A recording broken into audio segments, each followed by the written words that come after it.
What is happening, everybody? The prodigal son returns. Justin, Bridgewater's finest on YouTube, Blockbuster_guy on Twitter, UFC 163, Aldo versus Zombie picks are coming your way. Of course, headlined by the Featherweight Championship of the World between Scarface Jose Aldo and the Korean Zombie Sung Jung.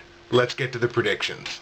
Now, it's been a little bit of a slow summer, but I think this is going to be a hot UFC 163 card. I think this card is going to be better in actuality than it looks on paper. It's going to be a great card. You're not going to want to miss it. We're going to start on the undercard. In the light heavyweight division, we have Arnaldo Oliveira taking on Francimar Barroso.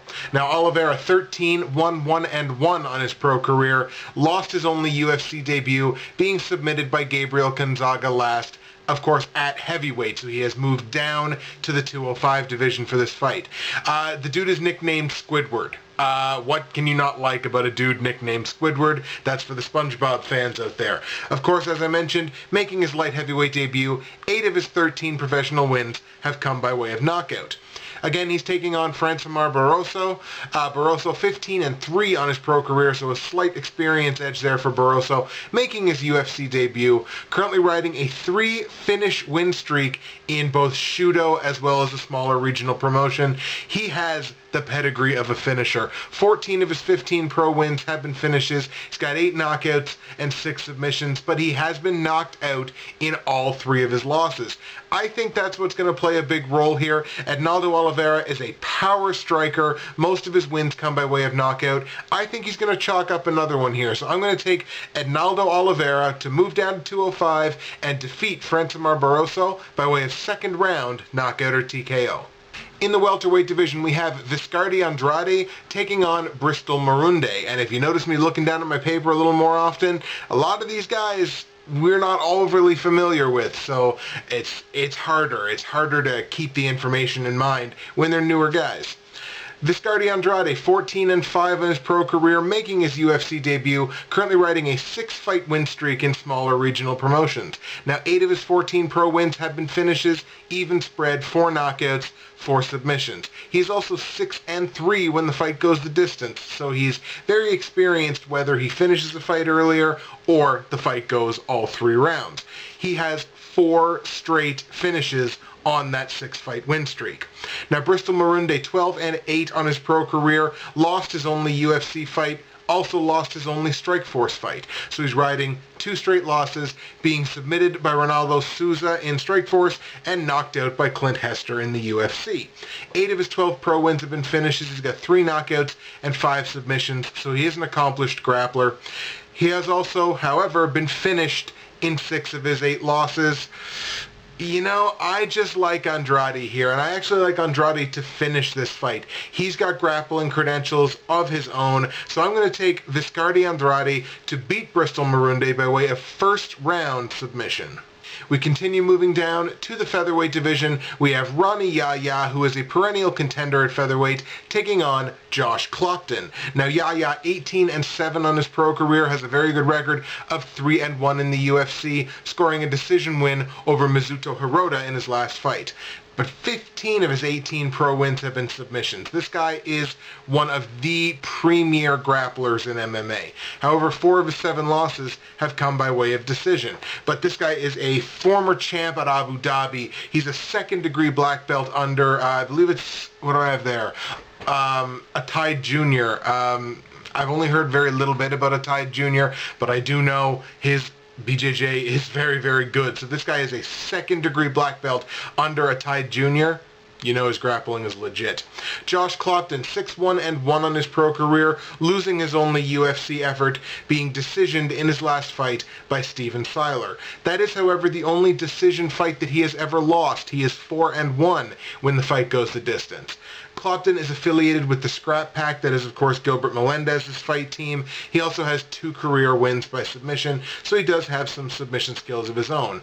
But let's be honest, this is Rani Yahya. If this turns into a grappling match, Clopton is done for. I think Yahya is going to want to turn this thing into a grappling match early. It's going to stay that way. I'm going to take Rani Yahya to beat Josh Clopton by way of second round submission. Going to go down a little bit further. Flyweight division. Uncle Creepy Ian McCall taking on Iliard Santos.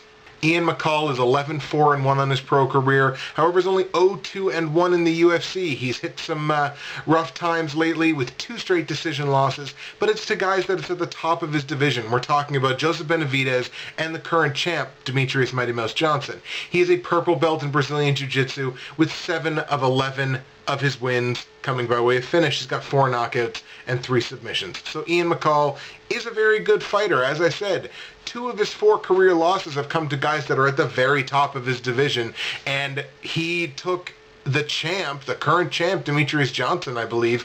I think he took him to a draw. So, I mean, Ian McCall, even though he hasn't won his last 3 fights, all 3 of his fights in the UFC, he's a high-level fighter. Iliard Santos, 27-7-1-1 on his pro career, losing his only UFC outing, being knocked out in his last fight by Yuri Alcantara. That knockout loss snapped a 6-fight win streak for Iliard Santos. 18 of his 27 pro wins have been finished as he's got 12 knockouts and 6 submissions. So he's talented wherever the fight goes. A little bit more of a striking pedigree there. He's 9-4 when the fight goes the distance, but he has been knocked out in 3 of his 7 losses. So if he doesn't lose a decision, he's getting knocked out, it seems. I have to give this to Ian McCall, I think. I think I have to stick with the guy that I know is a high-level fighter. You know, Iliard Santos probably should not have lost to Yuri Alcantara. No disrespect to Yuri Alcantara.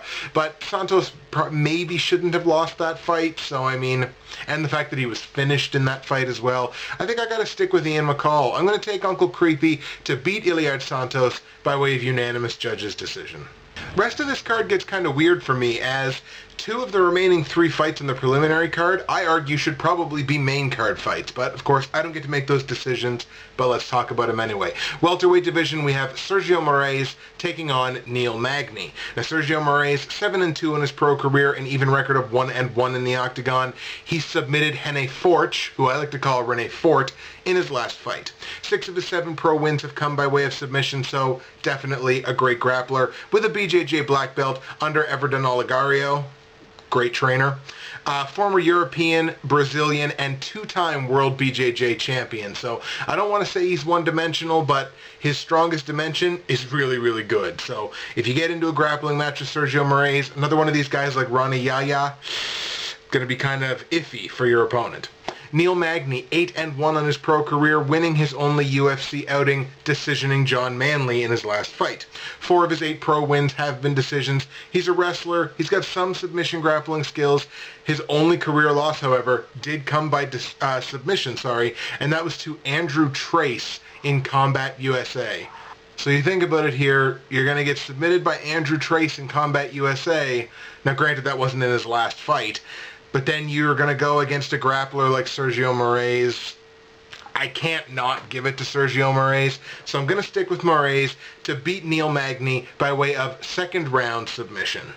Time for the ladies in the first of 2 fights that I feel should be main card fights. Women's bantamweight division, we have Amanda Nunes taking on Sheila Gaff. Now, Amanda Nunes, 7-3 on her pro career, making her UFC debut. However, she was 1-1 in Strikeforce. She's also 1-1 in Invicta FC.